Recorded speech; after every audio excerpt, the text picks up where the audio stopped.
Gets me through my morning every day. Ladies and gentlemen, Adelaide's Jody and Hayesy on Nova. It's Jody and Hayes's Weekly Debate. And it is. Port Adelaide football supporters are the most passionate in South Australia. I'm agreeing, you're disagreeing. Mm-hmm. You're jumping on board the Crow train. Yeah, Oh, sure. you just jumped on board now that they're in the top four, didn't you? Toot. Do you want to go first or should I go first? I might rip in if that's okay. Ladies first. All right. All right. Port Adelaide football supporters are the most passionate in South Australia. Jody, you are against. Well, it's a niche reference, but let's run with it.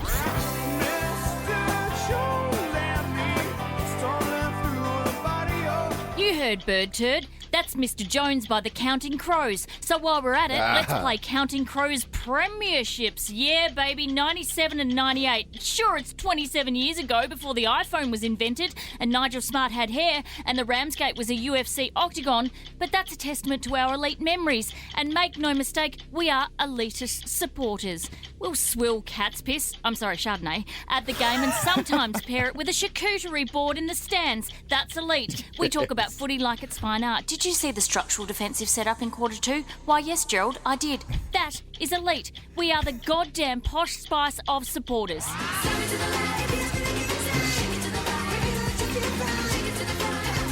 And make no mistake, Crows fans, stick around. We supported Gary Ayres' mullet, payer trades. Hell, we put up with Patrick Dangerfield declaring he'd never leave before tripping and falling into a blue and white jumper. We stood by salary cap breaches. Remember when Kurt Tippett was paid $80 million while on all fours under a table? We even endured that camp where the boys were encouraged to insert digits into their teammates' orifices. Allegedly. We fill the stadium, win or lose, rain, hail or Robbie Gray. Adelaide Oval is always packed with the faithful yelling, "Ball!" Every freaking contest. If loyalty were a premiership, man, we'd have 10. Go Crows! Whoa, solid stuff. Take us through the structural defence right now with the Adelaide Crows. It's pretty sound. It is. I mean, look, do you have all day? No. Because I could talk about the structural defence of the Crows till the cows come home. I know you could until the Crows come home. All right, it's my turn. I'm saying that Port Adelaide supporters are the most passionate in the business. You ready, Jodes? Yep. We've got the power to win. Crows can get in the bin. Come on! Let's your run to finals. It's been a rollercoaster season, but as one, we unite. They'll never tear us apart. We're always on board with the process. Second! Oh, yeah, except for that. But do you know what? Maybe we're just angry with the result that day. And who knows, maybe we're just a little bit hungry.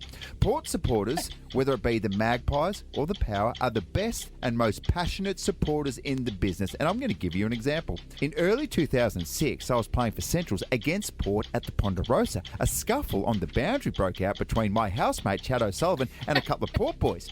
When Chatty O was belted on the side of the head, he turned to take on the particular Port player who King hit him, only to realise there was no one there at all.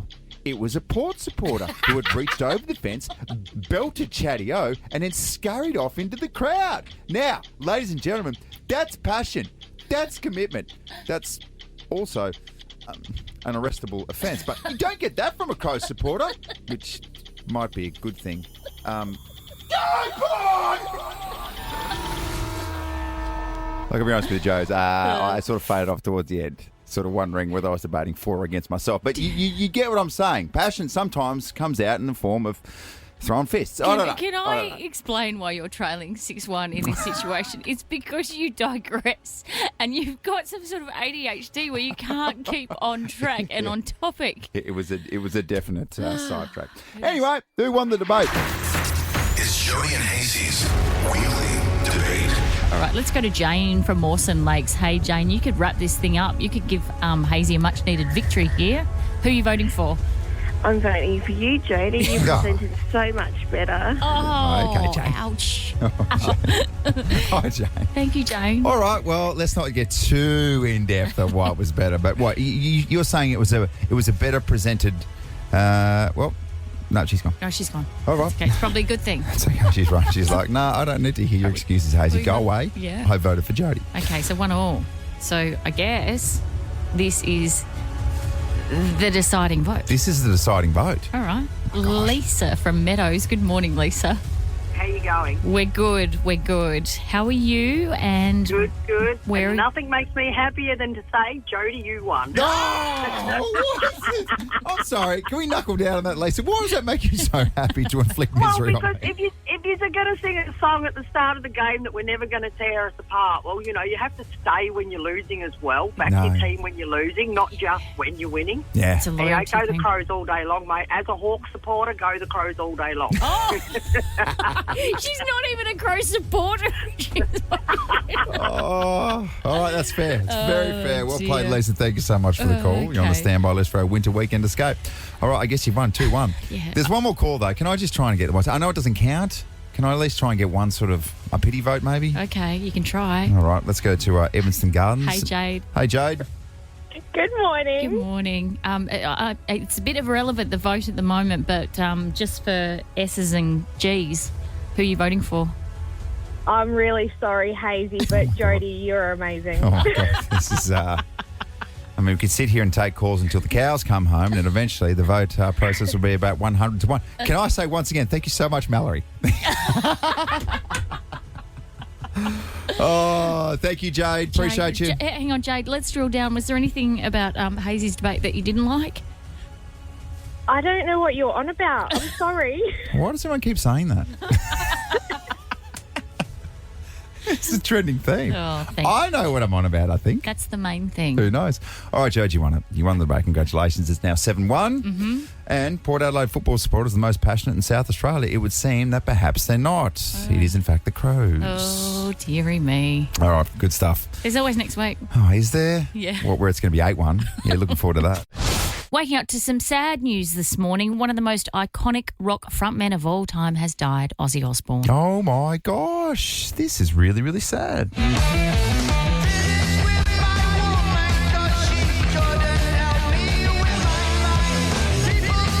So, of course, frontman of Black Sabbath. Yes. And look, I'm going to be honest with you, they're not overly familiar with Black Sabbath's music, but I think everyone knows that song. That's Paranoid. That's okay. So his real name is John Michael Osborne, or was John Michael Osborne, but his iconic moniker is the Prince of Darkness, as you well know. Yes. I don't know if I'd want to be known as the Prince of Darkness, would you? Suited it beautifully, though, didn't Yeah, it? Oh, in yeah. 1982, of course, when he bit the bat's head off. That was Yes. an interesting moment in rock and roll history. Wasn't it? Yeah. Wasn't by plan, though. It wasn't planned. It was It impromptu. wasn't planned. Well, here he is speaking to David Letterman about the incident. I get a lot of weird people at my concerts. Like, it's kind of rock and roll, Somebody threw a bat on stage, and I thought it was one of these toy bats. So I picked it up, bite the thing's head off, and suddenly everybody's freaking out because it's a real bat. Because, like, on the stage set, like, the bat goes, like, asleep when the lights go on.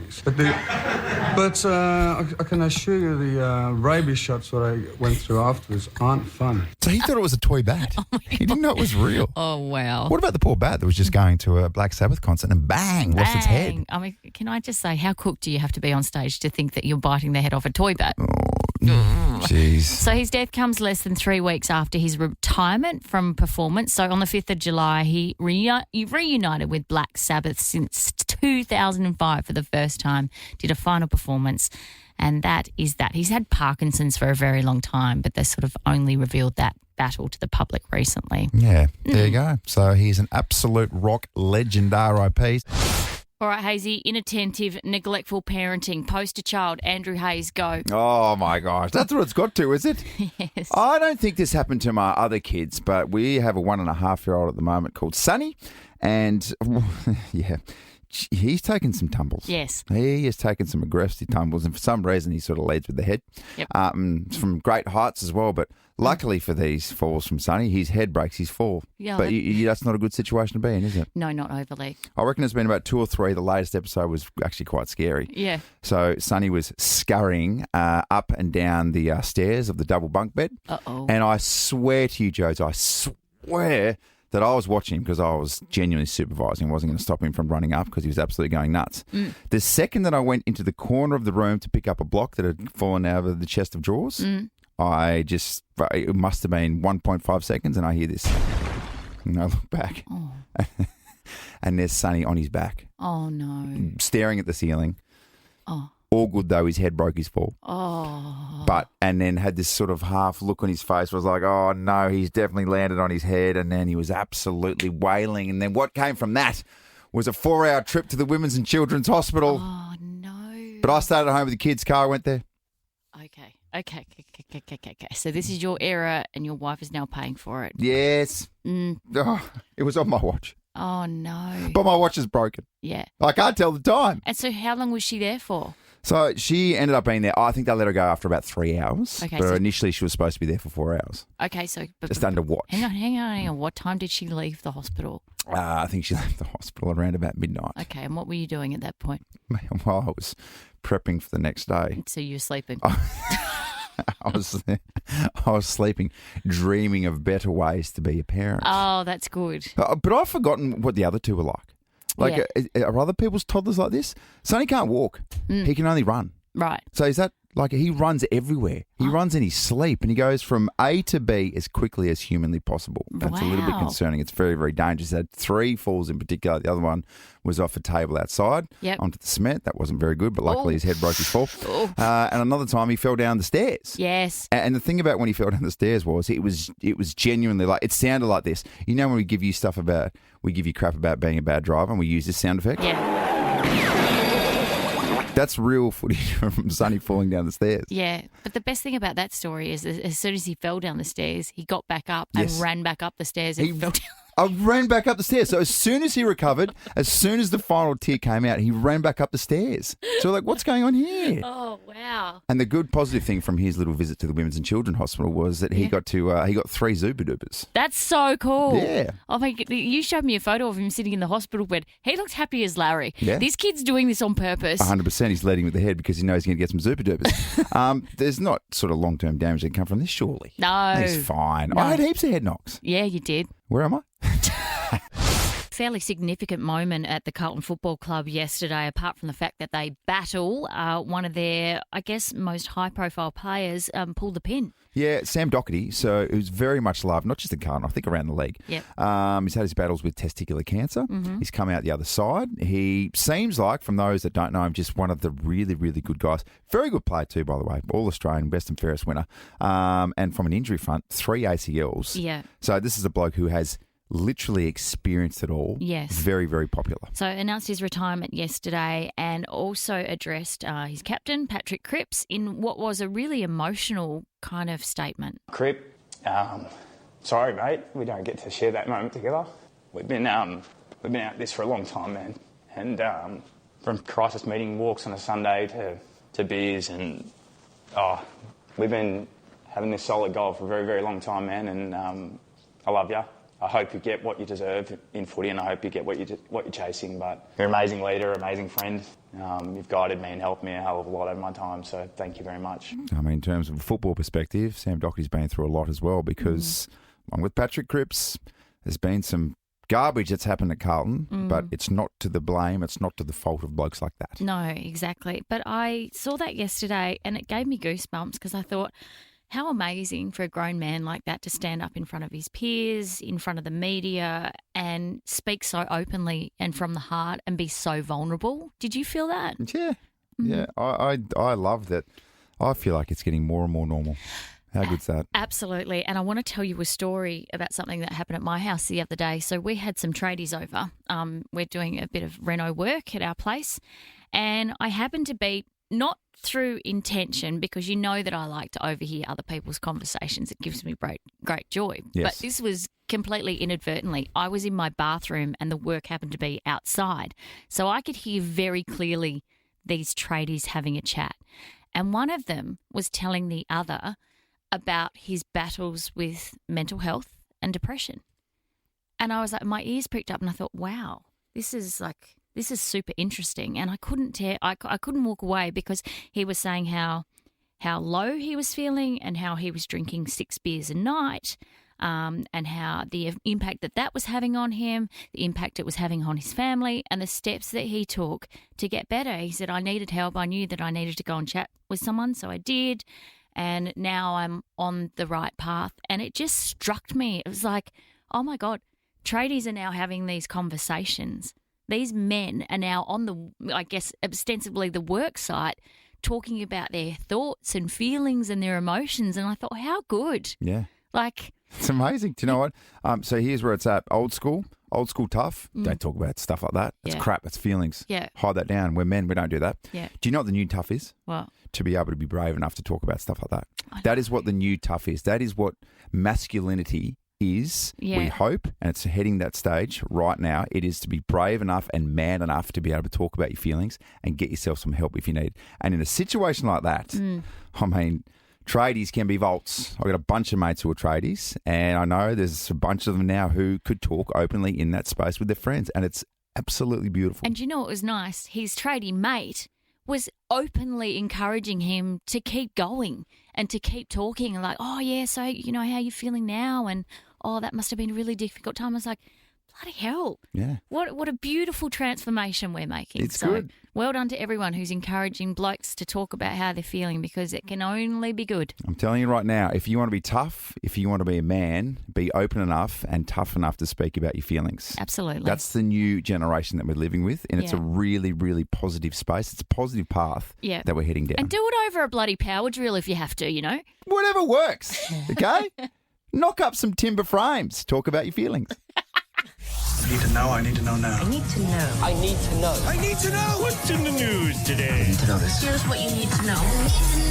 What you need to know with Jody and Hayesy. Waking up to the news that Black Sabbath frontman Ozzy Osbourne has passed away, aged 76. Oh, that is sad. Yeah, he'd been battling Parkinson's for quite a while now, but it only sort of really became public a little while ago. So he performed his last gig a couple of months ago and, yes, passed away surrounded by friends and family. So this is some audio of him performing his last gig. Still got it. Probably not at 100%, but still sounded all right.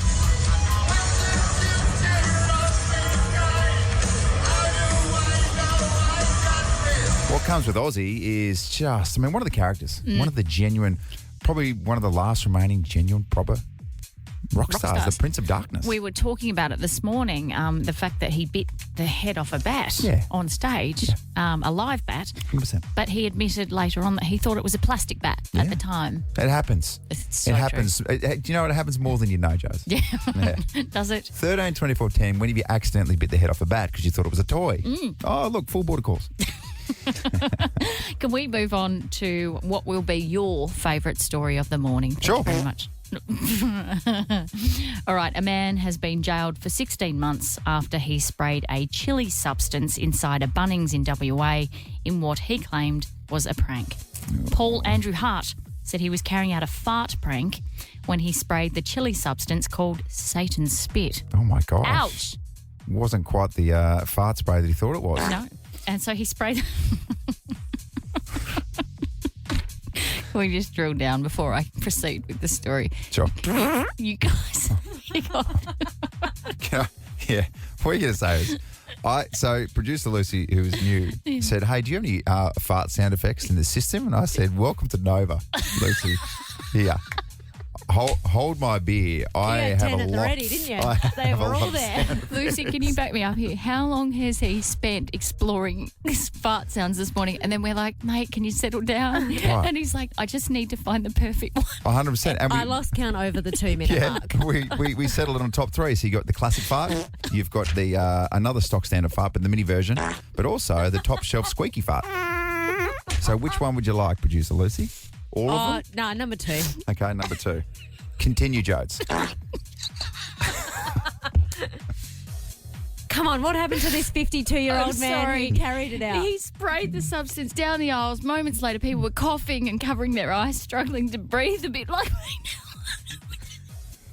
Victims were rushed to hospital, forced to strip and decontaminate in outdoor showers. The Bunnings was forced to close for the day. They lost $16,000. He intended to release fart spray to lighten the mood, but grabbed the wrong can from his pocket. It happens. It happens. Oh, my God. You got to be Fart careful. or capsicum I know. spray? Damn it, I went left. I should have gone right.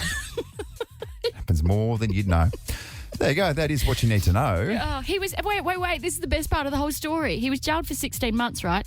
The 52-year-old will be eligible for parole later this year. 52 years old. 52. And you've gone, do you know what I'm going to do today? I'm going to spray fart spray.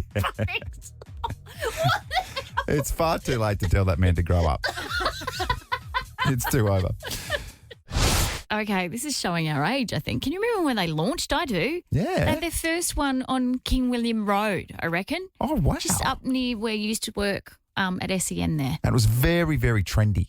Very Yeah. cool to be cruising around with the boost juice. Wasn't it? The thing to do. Still very much delicious, and my kids absolutely froth out for a boost juice. Random fact, that Boost Juice store was the first one in Australia. Really? Here There in you go. Adelaide. It Oh, started, setting the tone.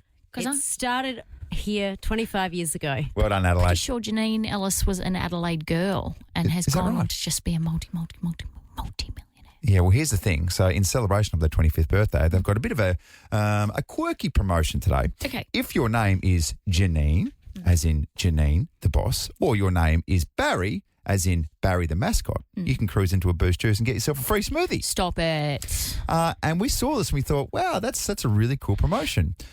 But also, who the hell is called Janine and Barry under the age of, I don't know, 55, 60? Oh, that's a very good point. It's a niche name now, isn't it? You don't hear of many baby Barrys anymore or baby Janines. I doubt there is a Barry under the age of anything. Like, there's no newborns by the name of Barry. I'm going to put that out there. It just got us thinking, didn't it?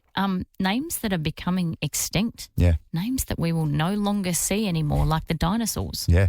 Here's a few. A bit of a Baby list for you. Tyrannosaurus. Baby None of them going around. No, 100%. When was the last time you saw that? No. No. Here's some boys' names for you, which I don't reckon you'll ever see again coming through the birth registry. Walter, Frank, Alfred, Edgar, said it before, Ian, Paul, and Craig.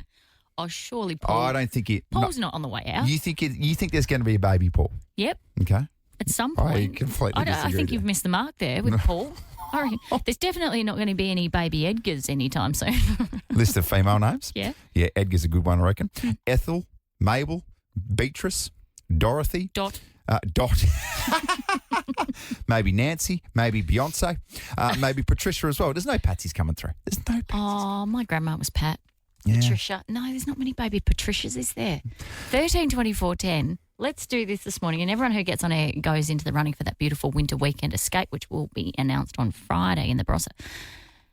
What name have you got that is very, very old school and you don't think we will be seeing much more of? Yeah. Maybe you don't know any other of your own name.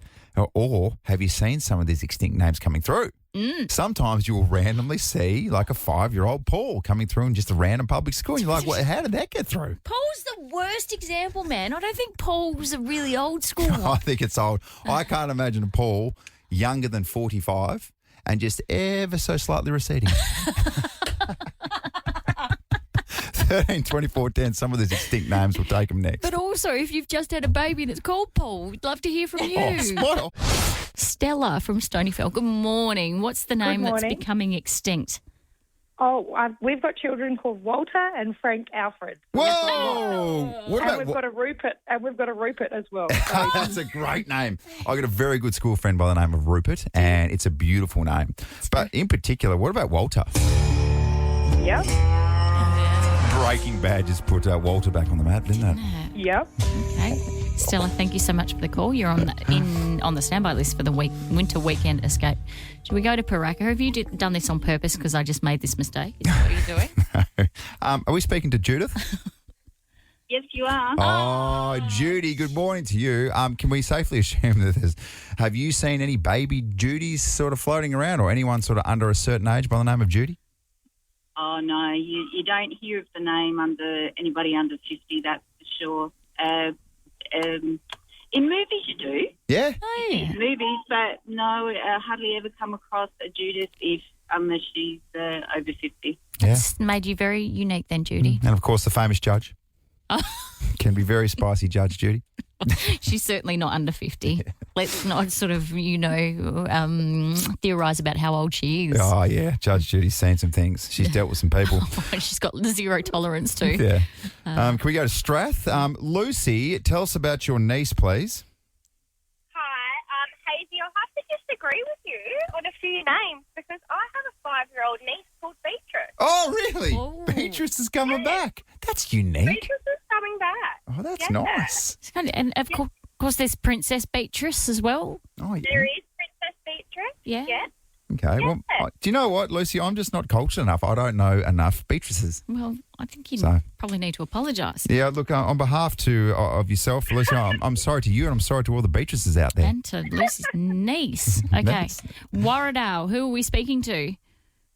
Narelle. Narelle. Oh, do you know what? Narelle used to be super popular. All right, how old are you, if you don't mind me asking, how old are you, Narelle?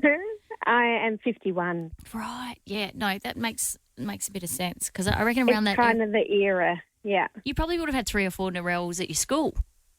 Yeah, but not recently in my older years have I come across many Narelles. Yeah. Okay, thank you. Okay, should we take one more? Let's take one more. All right, let's go to Chloe in Mount Barker. What's the name that's becoming extinct? Oh, look, it's not super old school, but my oldest son, he's Dean. So I haven't really come across many younger people with that name, but yeah. Do you know what? I reckon at one stage, Chloe, I wanted to change my name to Dean purely based on bloody Dean Jones. Oh, Was he great? No, that's cool because now we go through with what people will think is a unique name, but it's just a name that's, maybe gone. Now it's making a comeback. And I bet you, as things often do, Ollie made a big old comeback. So did Jack. Dean will make a resurgence. Yeah. Yeah, beautiful. Name. Thanks for your call, Chloe. Okay, everyone who got on air then is going in the running for the winter weekend escape. Think, trip to the Barossa, to the Flurio, to the hills even. Very nice. Yeah. Still looking for a baby Ian or a baby Paul. I don't believe they're out there.